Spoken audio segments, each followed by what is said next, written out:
ሎጋሪዝሚክ ኢኩዌሽን log to the base 3y minus 6 is equal to 3 ስለዚህ ምን እናደርጋለን እቺ ቤዝ 3 የነበረችዋ ሂዳ ቤዝ ትሆናለች ማለት ነው is equal to 3 ያለችዋ is equal to እቺኛዋ ደግሞ ትመጣና ኤክስፖኔንት ነው የምትሆነው ማለት ነው ሶ ምን ይሆናል 3y minus 6 is equal to 3 cube ይሆናል 3y minus 6 3 cube means 27 ይሆናል ሶ እቺን minus 6 እንወስድና ፕላስ አድርገን ማዶ ላይ ከ27 ላይ እንደምራታለን ማለት ነው ሶ 3y is equal to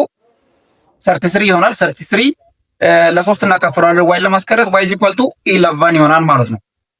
ሁለተኛው log to the base 4 y minus 3 is equal to 2 ይላል ስለዚህ እቺኛዋን log to the base 4 ሂዳ ምን ትሆናለች ቤዝ ትሆናለች ማለት ነው is equal to 2 አይደል 2 ምንድነው የምትሆነው ሂዳ ኤክስፖነንት ትሆናለች so y minus 3 is equal to 4 raised to 2 y minus 3 is equal to 4 raised to 2 means 16